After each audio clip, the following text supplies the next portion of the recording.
Bukod po sa mga opisina, tanggapan ng gobyerno, marami na mga bahay ang gumagamit ng solar power para makatipid sa kuryente.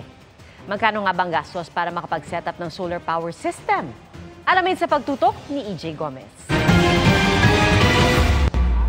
Ika nga nila, it's more sun in the Philippines. Lalo pa sa panahong walang gaanong ulan o pag may El Nino. Malaking pakinabang daw ang araw kapag nagagamit bilang kuryente. Nitong 2022, ayon sa Energy Department, 22% ng enerhiya ng bansa ay mula sa renewable source.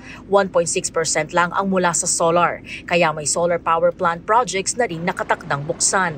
Bukod sa mga tanggapan ng pamahalaan, institusyon at negosyo, may mga tahanan ding naka-solar panels sa iba't ibang bahagi ng bansa, gaya ng pamilya Adolfo. Nung wala pa yon, nagbibil ako ng 6,000 plus. Nung naikabit na, nasa lang, 2,500 to 3,000. Pero magkano kaya ang nagastos nila para mag-set up ng solar power system sa bahay? Yung solar panel system ko ay nasa 2.1 kilowatts. Bali nagalaga ng package sa 190,000. Lahat-lahat na yon, pati installation kasama na. Ayon sa Philippine Solar and Storage Energy Alliance, sa nakaraang 10 taon hanggang 80% na raw ang ibinaba ng presyo ng solar panels. Mas mura na yung mga panels and equipment. Dumami na rin yung installers in the market locally.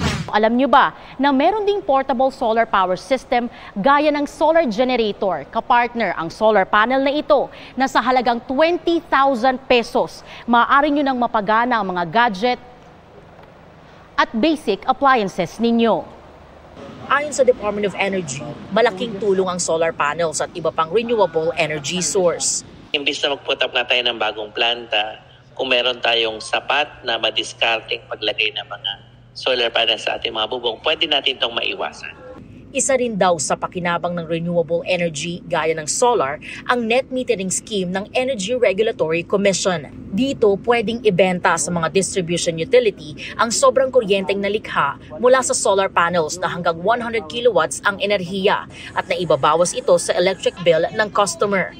Para sa GMA Integrated News, EJ Gomez, nakatutok, 24 oras. Mga kapuso, patuloy na tumutok sa mga balita. Mag-subscribe sa GMA Integrated News sa YouTube. Sa mga kapuso abroad, samahan niyo kami sa GMA Pinoy TV at www.gmanews.tv.